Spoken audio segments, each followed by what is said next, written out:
My sister was always the golden child: private schools, luxury vacations, and a car at 18. During our grandma's birthday dinner, she discovered I'd secretly bought NYC Penthouse and completely lost control. She screamed, my dad froze mid-bite, and my aunt spoke up in a way that stopped everything.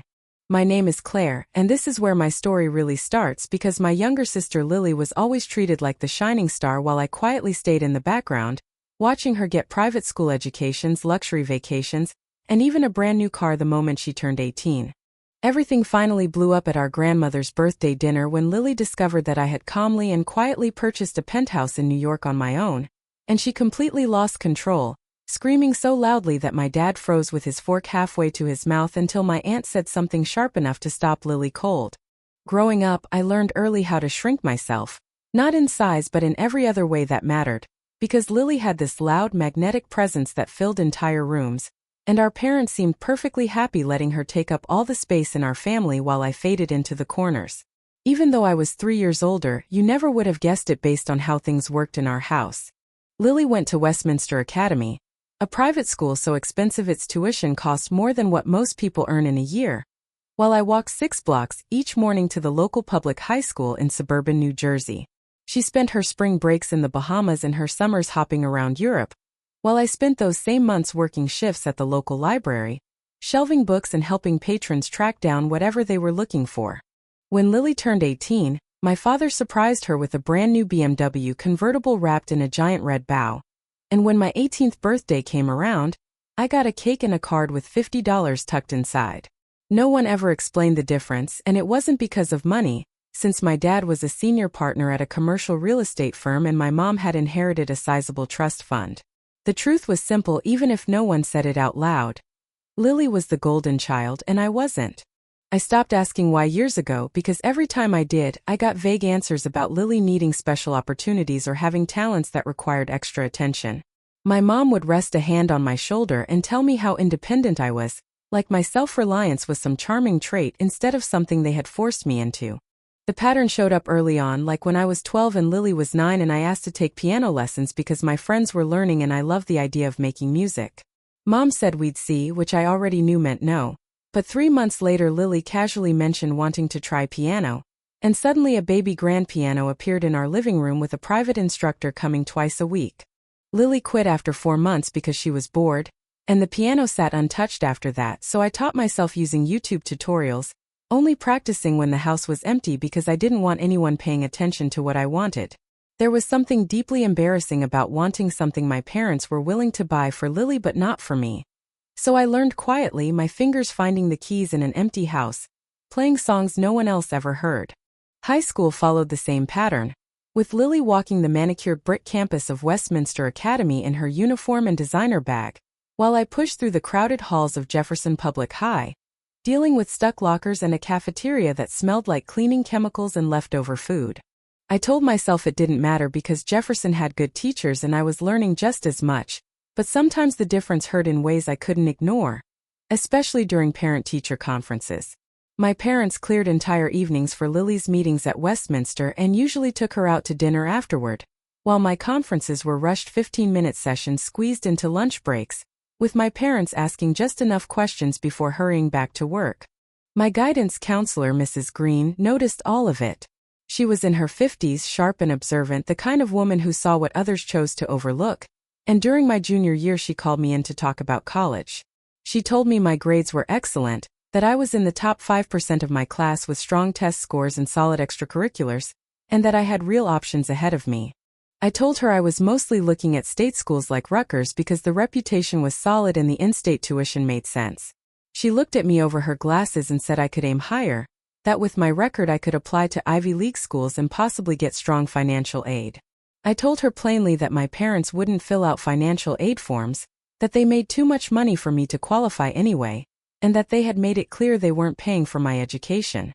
Her face shifted with concern when I explained that Lily's private school tuition, luxury trips, and future college costs were openly discussed, while conversations about my future always turned into lectures about responsibility and affordability.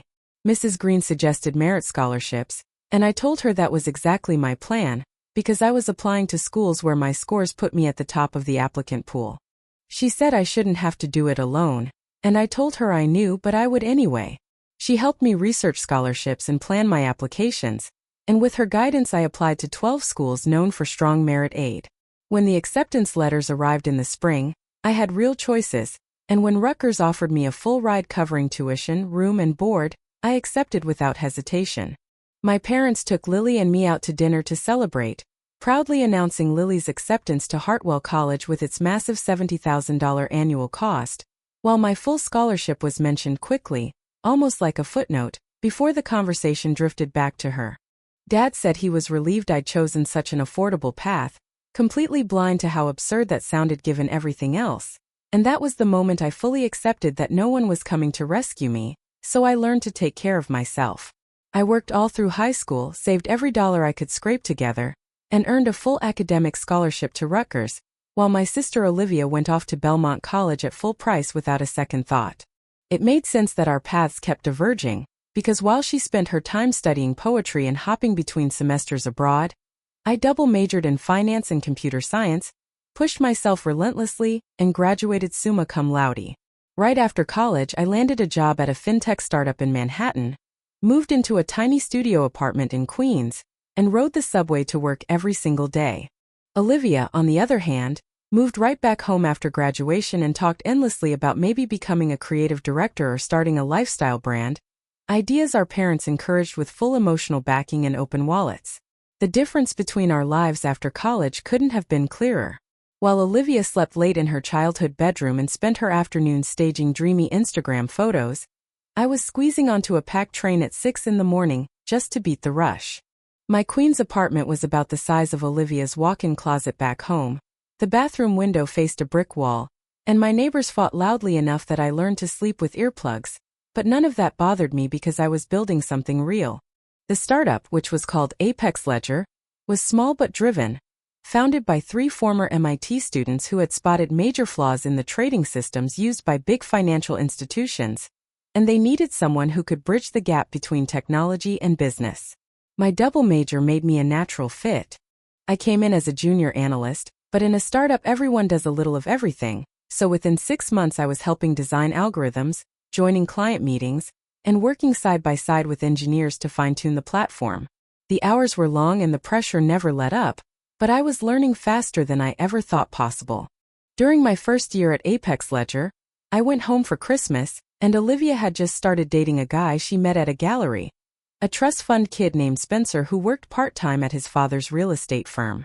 She dominated dinner talking about their recent Aspen trip, passing her phone around to show photos of herself in expensive ski gear.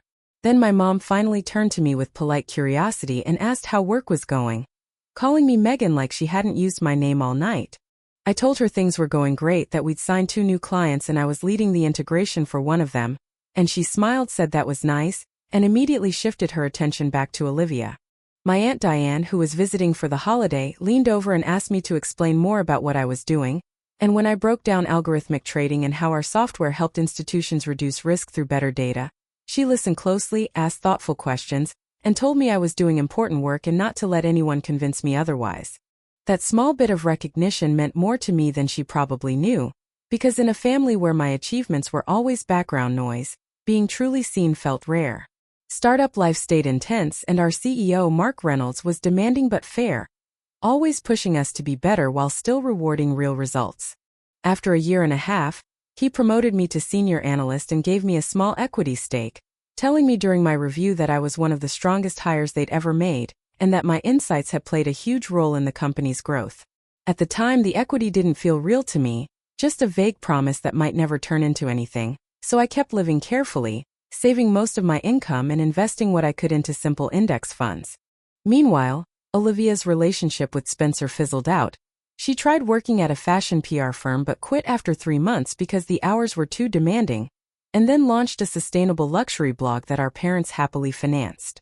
The blog attracted maybe 50 followers, mostly family friends out of obligation, and after half a year she dropped that too. Every visit home, I watched our parents stress over Olivia's lack of direction without ever acknowledging that their constant safety net might be the very thing holding her back, because there was no reason for her to struggle when comfort was guaranteed. 3 years into my time at Apex Ledger, Mark called an all-hands meeting and announced that several major investment firms had taken interest, and that after long negotiations, the company was going public the following spring. As he explained what that meant for employees with equity, my heart started racing, because those once theoretical shares were about to become real tradable assets, and based on projections, my stake alone was estimated somewhere between $800,000 and over $1 million. I sat there surrounded by coworkers already celebrating and felt something click inside me. Because this wasn't hypothetical anymore. This was real life-changing money that meant freedom, stability, and choices. Even then, I told no one in my family, not even Aunt Diane, because the IPO was still months away and anything could happen. Markets could shift, valuations could fall. And more than that, I had learned the hard way not to share my hopes with people who had never cared much for my dreams. The IPO finally happened on a Tuesday in April. I took the day off and watched the opening bell from my tiny apartment, sitting on my couch with my laptop balanced on my knees, hardly breathing as the stock symbol for Meridian Core flashed across the ticker. The price kept climbing all morning, blowing past even our CEO's most optimistic predictions, and by the time the market closed, my equity stake was valued at a little over $1 million. After taxes, I was looking at roughly $700,000, and when I added that to the savings and investments I'd built over the last 4 years, the total came close to $850,000 in liquid assets, which meant that at 26 years old, by any reasonable standard, I was officially wealthy. The very first call I made was to my financial advisor, a sharp, no-nonsense woman in her 50s named Elaine Harper, who I'd started working with about 6 months earlier. She congratulated me warmly and asked how I was feeling, and I told her the truth, that I was overwhelmed and unsure what my next move should be. Elaine told me the first rule of sudden money was to do absolutely nothing right away, to let things settle, let the reality sink in, and avoid any big decisions for at least 3 months. I listened to her. I kept living in my cramped studio, kept riding the subway, kept eating the same basic meals, and from the outside nothing about my life seemed different at all, but inside everything had shifted because the constant background stress about money, the fear of surprise expenses or replacing a dying laptop just vanished. When 3 months passed, I met with Elaine again and told her I was ready to plan, and we went over investments, taxes, retirement accounts, and long-term strategy, building a solid financial roadmap that balanced growth with security.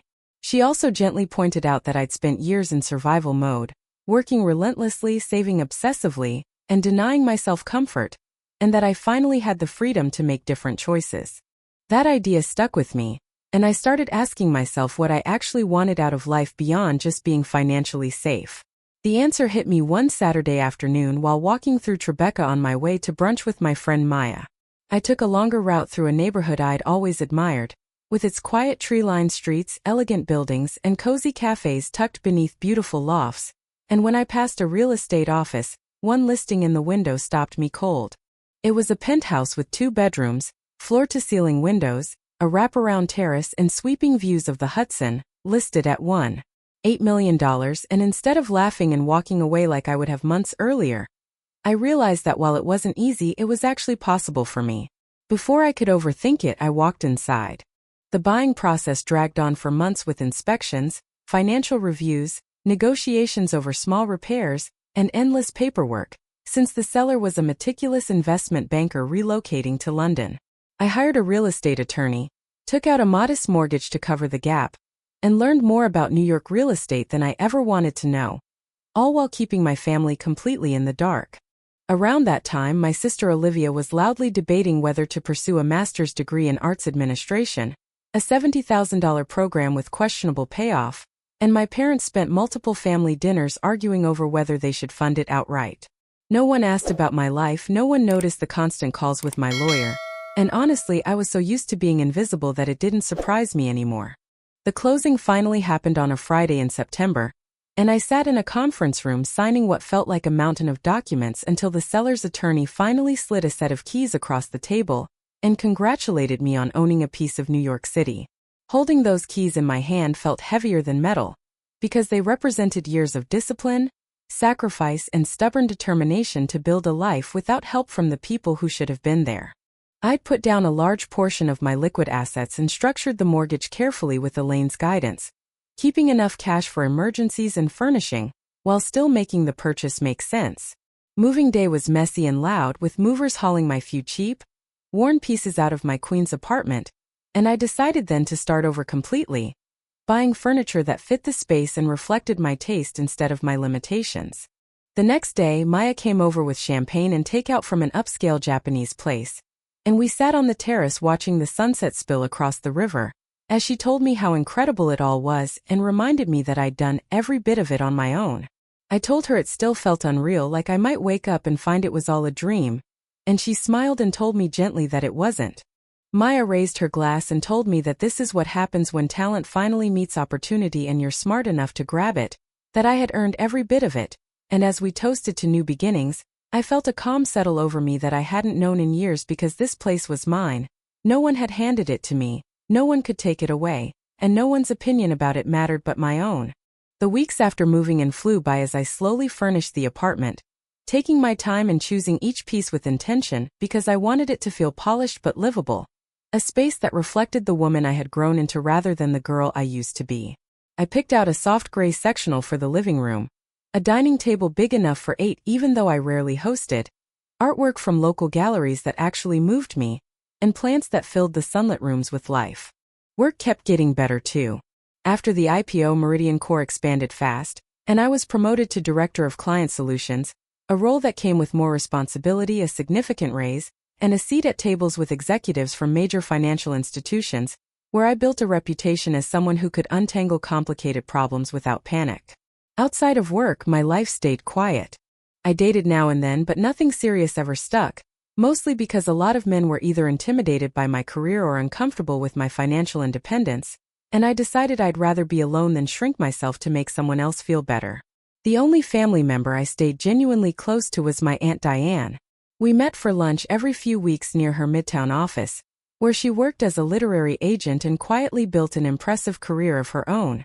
During one of those lunches, she asked if I'd told my parents about the apartment yet, and I told her no without hesitation.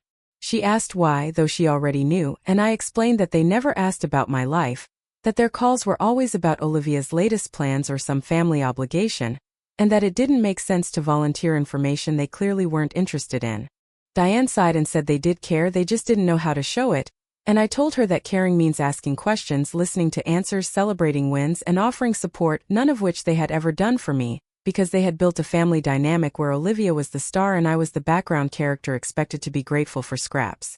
Diane admitted I wasn't wrong and said she tried calling them out for years, and that was when I said maybe it was time they finally found out.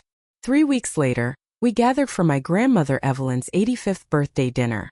My mom had organized it at her favorite upscale Italian restaurant in Montclair, the kind where the staff knew her by name, and the entire family was expected to show up. I drove in from the city that afternoon wearing a simple black dress and arrived right on time, while Olivia was already there, dressed head to toe in something straight off a fashion spread, animatedly talking about a recent Napa trip and Michelin-starred wine tastings as my parents listened like an audience. Grandma Evelyn sat at the head of the table smiling fondly, and I took the empty seat across from Aunt Diane, who greeted me warmly and asked how I was doing. I told her work was busy but good, really good, and when she asked if I was still at the same tech company, I told her yes and that it had been an incredible experience. Olivia finally glanced over and commented that my job must be exhausting, asking if I ever got tired of the grind, and I smiled politely and said I enjoyed what I did. My mom chimed in that she worried I worked too hard and might burn myself out, and I assured her I took care of myself as my dad waved the waiter over for wine, and the conversation drifted to gardens, weddings, and country club gossip. Dinner came and went pleasantly enough, filled with familiar stories and polite laughter, until dessert arrived and Aunt Diane turned to me with a curious look and mentioned she'd run into a friend who saw me leaving a beautiful doorman building in Tribeca and hadn't realized I'd moved there. The table went completely quiet as every pair of eyes locked onto me, and I casually said yes, I'd moved about a year ago. My mom looked startled and said I hadn't told them, and I shrugged and said it didn't seem like a big deal, just a change of scenery. Olivia leaned forward sharply and pointed out how expensive Tribeca was, asking what kind of place I could possibly have, and after a small sip of water I said it was a penthouse, 2 bedrooms, great views.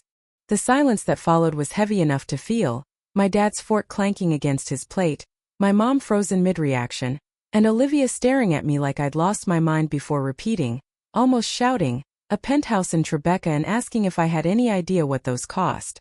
I looked at her calmly and said I was well aware. That was exactly why I spent months searching before I ever made an offer, I explained calmly, watching my mother struggle to even form words before finally asking how I could possibly afford something like that. I reminded them that I'd been working for nearly 8 years and that my company had gone public, and that my stock options had performed extremely well.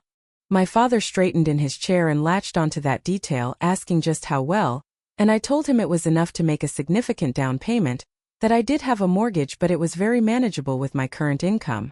Olivia's face flushed bright red as she stared at me and called the whole thing insane, accusing me of buying a penthouse without telling anyone or even hinting that I had that kind of money, and I told her evenly that she had never asked.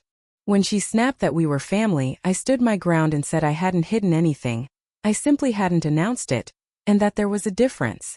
That was when she shot up from her chair so fast it scraped loudly against the floor, her voice rising enough to draw attention from nearby tables as she accused me of hiding something like this, grabbed her purse with shaking hands, tears pooling in her eyes, and stormed straight out of the restaurant without a backward glance.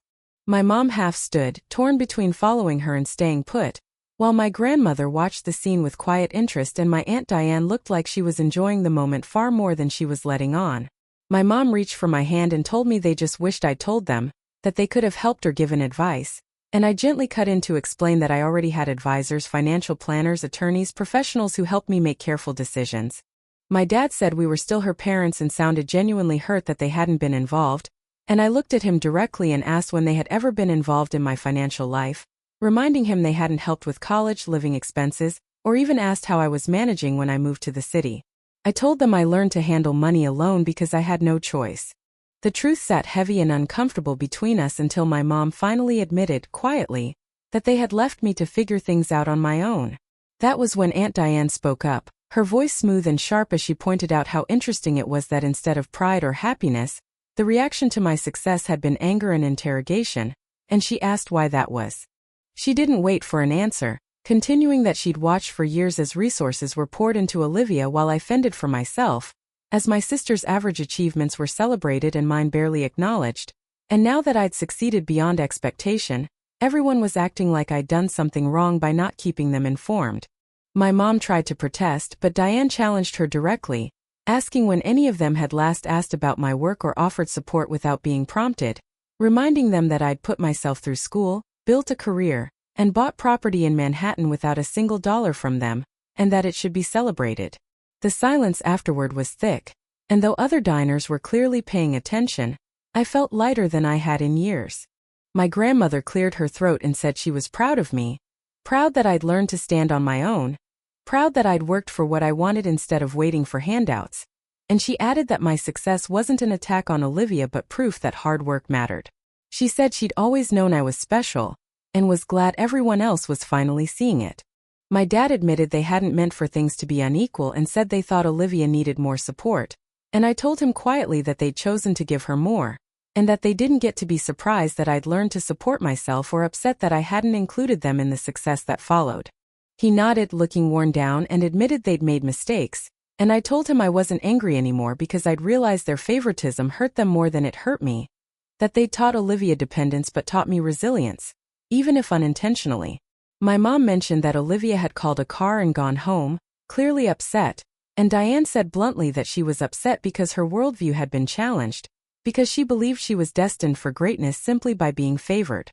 Realizing that her younger sister had quietly moved past her forced her to face some uncomfortable truths, and while my mom weakly protested that it sounded harsh, my Aunt Lauren answered without hesitation that reality usually is, but that doesn't make it optional. The rest of the dinner wrapped up in an uneasy haze, with birthday cake and a song for Grandma Helen that felt polite instead of joyful. And when it was time to leave, my mom hugged me tightly and whispered that they really were proud of me and apologized for not saying it enough.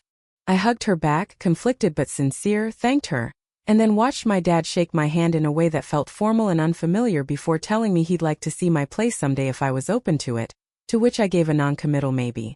Aunt Lauren walked me out to my car, grinning as she said it had been quite an evening, and when I told her I hadn't meant to cause a scene, she laughed and said that scene had been decades in the making and that sometimes families need a good explosion to clear the air.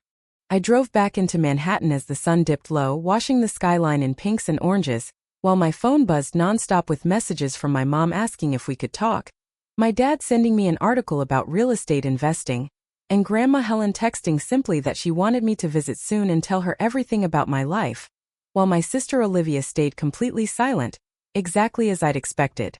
The weeks that followed were strange in a quiet, unsettling way, with my mom suddenly calling to ask detailed questions about my work she'd never cared about before and my dad wanting to talk strategy and portfolios as if we'd always shared that language, their clumsy attempts to bridge a gap they'd ignored for years. Olivia stayed radio silent, and according to my mom, she'd moved back home temporarily and was trying to figure things out, which stirred a complicated feeling in me that wasn't quite sympathy and definitely wasn't satisfaction, because I'd never wanted to hurt her, only to live my own life without feeling diminished. 3 months later, Olivia finally reached out with a short text asking if we could meet for coffee, and I agreed, curious more than anything. We met in a midtown cafe that felt neutral for both of us, and she looked tired, less polished than I was used to, as we sat by the window watching people rush past outside. She told me she'd been thinking a lot about her life and how she'd been living it, and after admitting she'd been furious after the dinner, she said the anger faded into realization that Aunt Lauren had been right, that she'd been coasting and waiting for things to happen instead of making them happen. I listened quietly as she said she wasn't pretending we'd suddenly become close or best friends, but that she understood now why I'd kept my success private and that she was sorry for causing a scene, and while it wasn't a perfect apology, it was honest enough that I thanked her and meant it. She told me she was considering going back to school for something practical like marketing or business, actually building a career instead of just talking about one, and I told her it sounded like a solid plan. We talked for nearly an hour, easier than I'd expected, and while we were never going to be the kind of sisters who shared everything or spent weekends together, it felt possible that we could at least be civil, maybe even friendly in small doses. When we parted on the sidewalk, she surprised me with a quick hug and told me the penthouse really was impressive, and that I should be proud, and I told her simply that I was. As she headed toward the subway and I walked back toward my office, I realized my life hadn't changed much since Grandma Helen's birthday dinner on the surface, because I still worked long hours, managed my money carefully, and lived in the home I'd earned, but something inside me had finally shifted. A weight I'd carried for years was gone, because my family knew who I was now and what I'd accomplished through discipline and smart choices, and they couldn't unknow it or put me back into the role of the other daughter who didn't need anything. I had proven something to them, but more importantly, I had proven something to myself by breaking free of the version of me they'd assigned and building a life entirely on my own terms, a life that felt rich in every sense of the word. The next month I hosted Thanksgiving at my apartment, the first time my entire family had been inside my home, and watching their reactions as they took it all in brought me a quiet satisfaction, from my mom touching the marble countertops like they might disappear, to my dad standing on the terrace for long minutes just staring at the view, to Olivia wandering room to room looking genuinely impressed. Grandma Helen claimed the most comfortable chair and announced she wasn't leaving. Aunt Lauren helped me cook while we laughed in the kitchen, and while it wasn't perfect because families never are, it was honest in a way our gatherings had never been before. Sitting at the table in a home I had chosen and paid for myself, eating food I had prepared, I looked at my family and felt something close to peace, not quite forgiveness and not quite belonging, because I'd learned to belong to myself first. When Olivia caught my eye and offered a small smile, I returned it, knowing we'd never be what either of us once wished for in a sister, but maybe we could be real with each other now, and that was enough.